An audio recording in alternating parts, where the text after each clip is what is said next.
Here's our coated wings. Like seriously, it's just better than anything you're gonna buy. It smells so good. It stings the nostrils. Hey guys, I hope you like chicken wings. Today we're gonna cook them in the kitchen and we're gonna make them hot. If you are one who is uncomfortable with raw chicken, now's a good time to click away. We're gonna take wings that I just got in packets from the bulk store and we're gonna season them up, bake them in the oven really quickly. They're gonna be fall off the bone tender, and then we're gonna add a homemade sauce that chef's kiss. It's gonna be so good. So if you love cooking from scratch or wanna learn, this is the place to do it. Thanks for being with us at Better Together Homestead. Let's go. So on our last Costco run, where we took you through the whole store and showed you what our family of 7 gets when we go to Costco, I got a whole pack of like 3 sections of chicken wings. Those are the drums, the wings, the little drumettes. All of them are separated. I get that brand because I just like it, so go with what you like. But yes, we're gonna work with some raw chicken here. If you have never used raw chicken before, don't worry, you're gonna make it out alive. I remember having people over to our house and we were like, oh my goodness, we made this delicious chicken. I had spatchcocked it. It was roasted, crispy skin on the side. And my friend, I'd probably been making this for years, and my friend said, I have never touched a raw chicken before, like a whole chicken. She just never done it. It was intimidating and kind of gross. But yes, you're gonna have skin, you're gonna have bones, you're gonna have some meat on here, and they're gonna turn out fantastic, and you'll wonder why you never started before. So we've prepped them and dried them. Once you get them out of your package, I would give them a good rinse because there's gonna be bone fragments. It's just time to embrace washing the chicken, guys. Then take your paper towel and dry it all off because you're gonna want your fat that you use to work really well. You can use any kind of fat, but if you are a frugal home, you probably have some bacon fat and it's perfect for this. So I keep mine in a jar.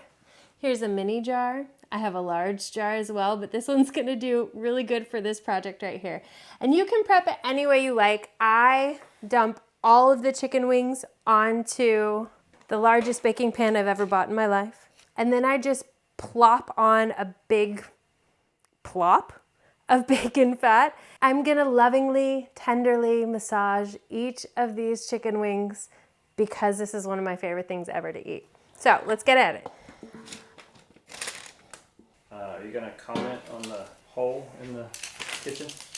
Bo feels like I should operate in integrity here and explain to you why I can fit in the space in which my refrigerator belongs.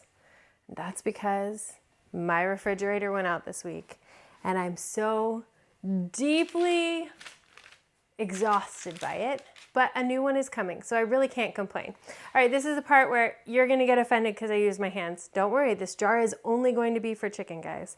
I'm not putting it back in the fridge. It is the perfect size. Yes, we're gonna get our hands really messy in this, but it pays off. If you just like, this is what happens when you say bacon fat. If you like just like an olive oil, may I implore you to use something like a tallow, or you could even use ghee on these. You could use avocado oil, something that has a higher smoke point, which is the whole point of cooking at home, is that you're gonna have a better quality food than even if you go to the store. And I'll tell you guys this, after like, I don't know, I'm probably 10 good years into cooking from scratch at home. After doing this for so long, I don't only save money for going out to eat because I'm like, oh, I just don't go out to eat, it costs so much.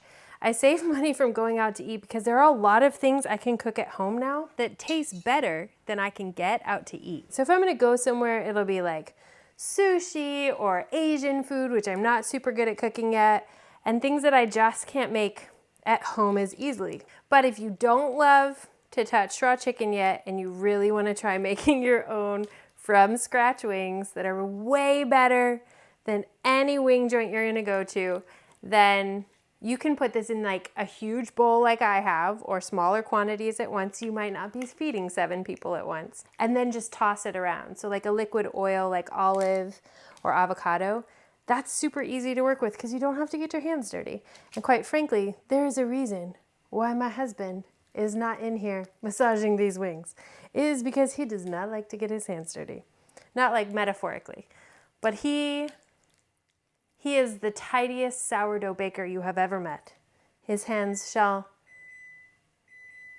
oven's ready. His hands shall never mess in the sourdough. Meanwhile, I'm like, get in there. As you fill up your tray, like your cooking sheet, then you're gonna probably keep them, you don't have to think of it like baking. You're gonna roast these or bake them, whatever you call it. But it's not like baking cookies, right? You don't have to have tons of room in between. You don't want to overcrowd them like on top of each other because then you get an uneven, crispy skin. But the end result of these, I'm sure you could do like an air fryer. I just don't have one. Probably because I don't have a lot of counter space, so it's very precious to me what I keep on my counter. But I keep the oven at about, it's at 350 right now. I think I lied to the oven. It really needs to be at 425. And I'll tell you again, my favorite thing about cooking is I'm not just gonna tell you how long to cook them for. I'm gonna tell you a general time, and then I'm gonna tell you what they should look like when you go to take them out of the oven. Because you don't want to take them out too soon. If you've never cooked chicken on the bone, it's not like super tender the way that white meat chicken is. It's gonna take a little bit extra. So I'm gonna recommend you give that some time so that it's really fall off the bone when you go to get this out of the oven. This is the Holy Grail. This is the seasoning that everyone should be cooking with. And if you don't season your food, let me invite you to a little bit of seasoning school. We're gonna have a whole video just dedicated to basic seasoning that we use at our house. And this is the wings that I started on, the ones that I first learned. I had no idea what to season my wings with. I knew like Wingstop had like garlic pepper or like lemon pepper, all these different ones. All I wanted was something I could put hot sauce on. And so that's what this is. The very first wings we ever cooked were using a smoky seasoning blend, which has like a paprika. You could add cinnamon to it, but we did like an onion powder, a little chili powder, garlic, salt, pepper. Really basic, but super delicious. That is not what I want tonight. Tonight, I want garden fresh zucchini, I want some black beans, and I want these wings with hot sauce on them. And I want a little bit of ranch to go with them. So we're gonna fully prep this meal in just a minute. Going into the oven, I'm just going basic. 1 part seasoning with garlic, 1 part seasoning with pepper, and then the last is 2 parts of salt. So really all this is to my own taste, but this is like magic seasoning. We put this on burgers, we put this on veggies. Whenever the kids are gonna cook, they know they're gonna put 2 salt, 1 pepper, 1 garlic, teaspoons, tablespoons, whatever. So that's what we're gonna do tonight with our eyeballs. So we'll go salt first. I like salt on top of this bacon fat because it crisps the skin really, really well without having to fry a single thing, especially if you're like, I'm not too down with frying. I don't fry this partly because I never have enough tallow or lard, but also because frying takes a lot of effort. It's super duper hot and I can't do as many at once. We have 5 kids. I can guarantee you 4 of them at least will eat this. And if you can have a 4 out of 5 meal, then you're winning. So salt first, and then I probably do garlic next because I can remember how much salt I put on with my eyeballs. And then with your eyeballs, dust your garlic. It can't hurt if you get a little extra. But is this 2 to 1? Sure. And then 1 part pepper. And I have some kids who really don't care for something very spicy, but this is such basic black pepper, and it really just goes with salt and garlic so well. So we're gonna put this into the oven. Let it be a hot oven at 450. These are gonna go pretty, I would say like medium. They're not like super duper fast, but these will cook. Check them at 30 minutes. And then when you start to see the meat shrinking away from the bone, I hope you guys have tried like a delicious fresh roasted chicken, or like turkey's okay, but you're gonna notice this a lot at chicken. They have such fat under the skin, so when that starts to pull away from the bone, you know that the meat is nice and soft against the bone. So remember, we're cooking a darker meat here in the wings, and it's gonna be a different texture. So get this into the oven at about 425. You could probably get away with 400, you just might need to cook it a little longer, but we're gonna come back and check on these in about 30 minutes. And in the meantime, we're gonna make a homemade ranch with, we've got mayo and yogurt and then some seasonings. And then we're gonna make our hot sauce that goes with this. It only takes 2 ingredients. Yeah, but like you can use sour cream in this instead of yogurt. Like you have alternatives, which means you need to make bread. 2 kitchen staples that I firmly believe every home cook should have is yogurt, sour cream will do, and mayo. Like you should be able to do these things at home. I don't know how to do sour cream at home yet. I'm working on it, but I do know how to make yogurt, and that's what this is. So I took Greek yogurt. If it's really thick and you'd rather have this more of like a thinner dressing, we can thin this out with milk in just a second. I'm gonna take about 1/4 cup of mayo and mix it into this full cup of not sour cream. This is yogurt, but if you have sour cream, if I were buying things at the store, I'd probably buy sour cream just because I really like the taste of it. So let's put that on our 2024 list of making things from scratch. But I use this as a base for a lot of dressings and then just thin it out in a way that tastes good. So years ago, when I was pregnant with Georgia, who just turned 2, by the way, I went to someone else's baby shower and I was like, I am 100% in love with this ranch dressing. So I found out how they made it at home without that ranch seasoning packet. So like the packet, the Hidden Valley pack of just the ranch seasoning, which I am a huge fan of using packets whenever you want. It has a lot of ingredients that I felt like we could cut out and still have the same flavor without some of the like additional inflammatory ingredients or things that were gonna cause indigestion. So we went whole hog into the spices. And she was like, you need dried dill. If you have fresh dill, if you have any of these, go for it and use it. The only thing you're gonna do differently with fresh seasonings is you're gonna use more of them because they've got all that water in them still. So tons of flavor, even in fresh stuff. I just have none of this fresh. And then minced onion, which was not something I even had ever had in my pantry beforehand. So this is just like dried onion pieces instead of, onion powder, which is one of my favorite things to put into stuff for flavor. You're getting about a cup and a half of base. So if you're making this at home, start with this ratio and then you can adjust up if you really like it. So 1/4 teaspoon of the dill, 1/4 teaspoon of the onion, the minced onion, add about 1/2 teaspoon of garlic, a full teaspoon of salt, and then just pepper to taste. Not everybody loves a very peppery ranch. So we're gonna mix it up, and then I'm gonna show you how to thin it out just based on what you like. It's not hard, it's exactly what it sounds like. The crazy thing about dill is once you add hydration to it again, it's like the most overpowering smell. It's gonna be the thing you smell the most of. But I like dill. It's kind of a big dill over here. This is how thick it is with Greek yogurt. And if you're using sour cream, it's gonna be just about as thick. So if you want it more thin, we're just gonna add by the tablespoon milk. There's probably a better way to say that. We're just gonna add milk by the tablespoon until you get a desired consistency. Here's all of us cooking from heart, y'all. You didn't even know you could do it. My tablespoon's more like 2. More like 1/4 cup. God bless the mason jars. They just do everything. So I like this a little bit better. It's kind of drippy. It's gonna coat a chicken wing really well. And now we can make hot sauce. Some recipes are recipes you pick up from your mom, and this is one of those. We were in her kitchen once and I was making hot wings, just like regular wings with no sauce. And she was like, let me show you how to make hot wings. So you put butter into the pan and you make it really simple, just like a couple tablespoons. And then you're gonna add your favorite store-bought sauce. My mom likes Louisiana hot sauce, but I love this one from HEB. It's just vinegar and cayenne I guess, powder, or maybe it's like cayenne juice. I don't know. It just says cayenne on the bottle. And then you warm it up so that the butter and the sauce combine. Once this melts, you're going to set it aside until the wings are ready. And all you're doing, like, you really don't have to tend this. We're just melting until it combines. And then this sauce, this part of the recipe, is already complete.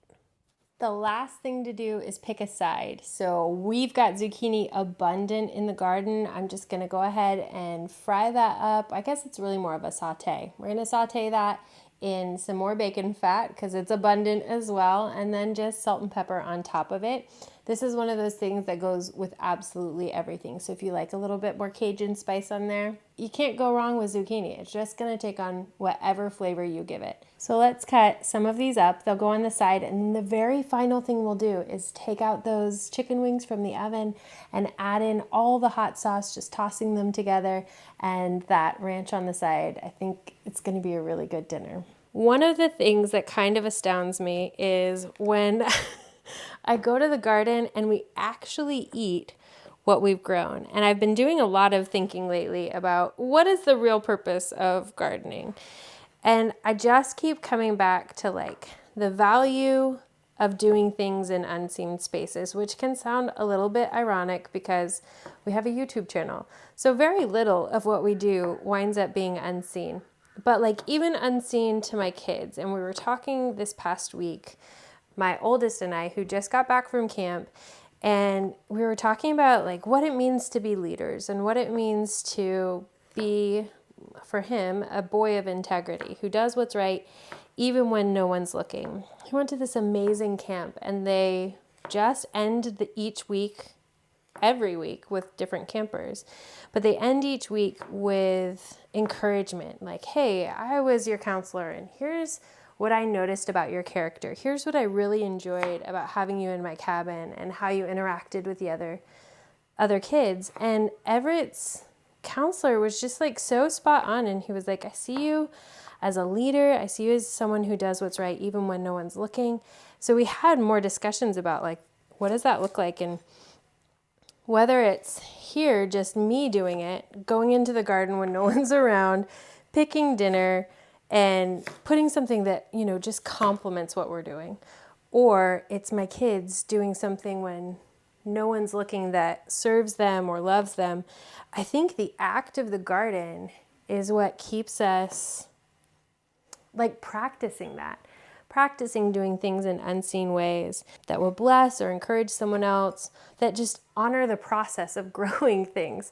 There's a lot that happens in unseen places while growing. Like, we're not under the soil every single time. There was a project that my kids did when they were in preschool, and we homeschool now, but there was a time where we just absolutely loved this preschool that was in our area. So both of our boys went, and each of them did this project, and you might have done it yourself, where you grow like something really dramatic, like beans, because they grow so quickly, and they're such a like large enough seed where you can see that kind of development happening. And they would grow it in a plastic bag. The seed was close up to the edge of the bag, and then you could see as you watered it, it was just easy, kind of like a little terrarium.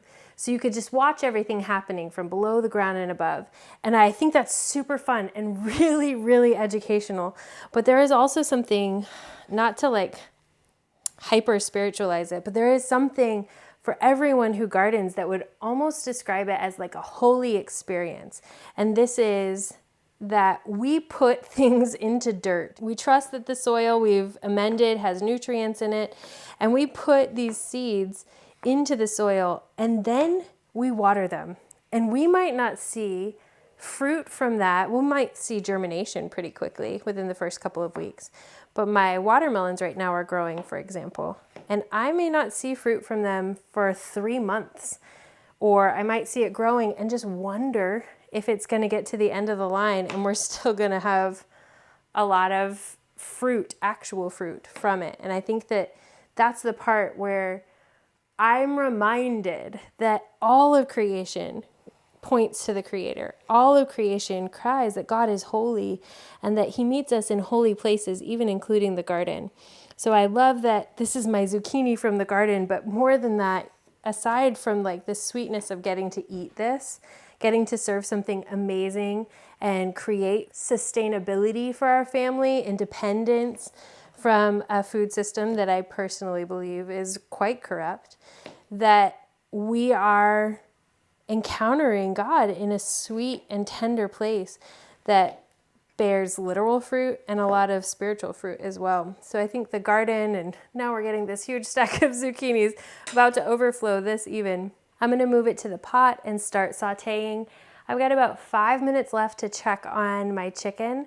I know a lot of you have come from Art and Bree or Jess at Roots and Refuge, or even Justin and Rebecca, the Hollers, Sow the Land, because we did do this great video that kind of toured going off to see all our friends and celebrate this sweet holler baby who came. So I've gotten a couple of comments that I hope are from folks who are like, yeah, I really enjoy what you're doing because I'd love this to feel like friendship. But also, you're going to get something different here on Better Together Homestead. This isn't the Roots and Refuge channel. It's not the Justin Rhodes show. This is our home, and this is our family, and these are our experiences, and we love making friends, and we love having you guys here with us. So we would love to know what else you'd love to see other than cooking, or maybe sharing about our small house that we live in, this shed that we turned into a house a couple of years ago on our 7 acres in Central Texas. But this is the time where I'm like, I can chat while we cook, or feel like we're sitting down having coffee, just connecting over what's going on in our lives. So I love that you guys are here for that. I hope you're sticking around for the last of this meal, and then I'm gonna call in people to eat it. So the only thing about zucchini is that it's really tender, but it doesn't cook as fast as you want it to. So I usually give this where I might do something fast, like I feel like asparagus cooks really quick. This might take 10 minutes, but on medium low. And then once I feel like it's kind of fork tender, then I bump it up a bit, and I'm gonna cook it hotter just to give it some kind of crispy edges. But make sure it's all coated in your grease, like whatever you're using, butter or tallow or lard. I use bacon fat, and that way it won't burn. You don't want Cajun style zucchini if you weren't planning on Cajun style zucchini. So this is gonna cook about 10 more minutes. I'm gonna check on those wings. I think they, like just smell wise, I think they probably got another 10 minutes as well. One thing about me is my oven is gonna be dirty, it just is. Okay, so you see this, the bones, like you see the brown kind of crisp on the top, which is lovely. Keep that going, you're not about to burn it. But the bones, like right here, this is still very much attached to the skin. So once the skin starts to pull back from the bone, you know this is ready. So we'll check on it in another 10 minutes. I was just saying that. I kind of did like a whole sermon.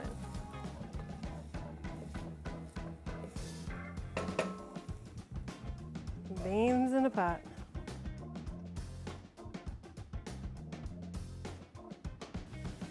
We're gonna go to the table. It sounds so good. It smells good too. So it's like just before something's about to burn, that's when my nose is like, it's time. Take a look in here. This one in particular. Okay, so like right here, and then a couple other spots over here. Right here. That's what I mean when it's gonna come back from the bone. So that skin shrinks up, the meat itself, the muscle is shrinking up, and you know that it's ready. Sooner than that, it'll probably be a little chewy. But once you learn how to cook dark meat, you're gonna be like, chicken breast who? Like that's just an ingredient. This can be like the main course. Did it? Yeah, she really did. How about we get some of these into this dish, pour. Let's make it spicy.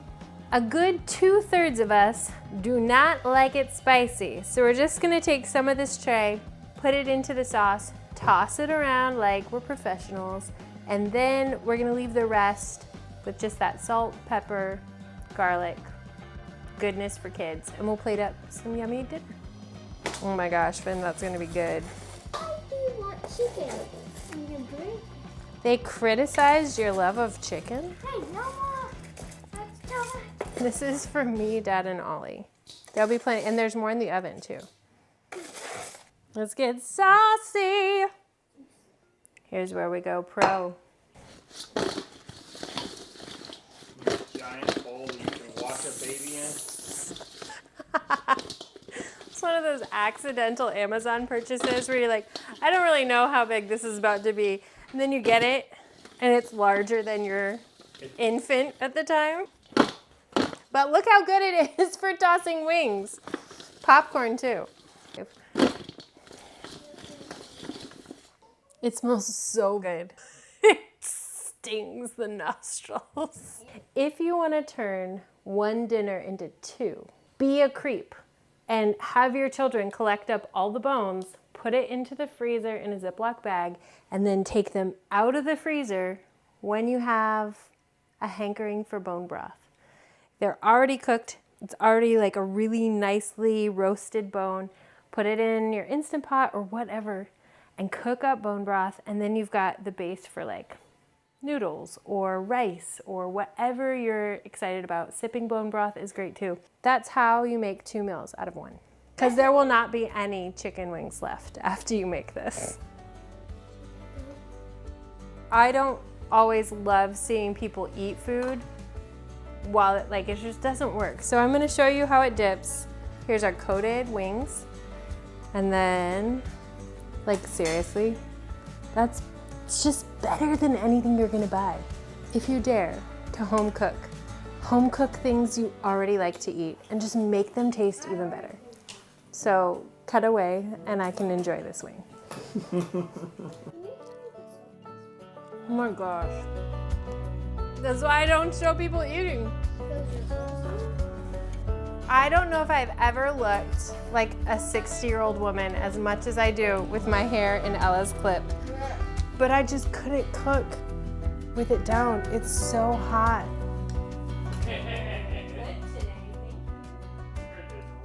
If you like this video and you want to find more Better Together Homestead, check out the link for some of our exclusive content.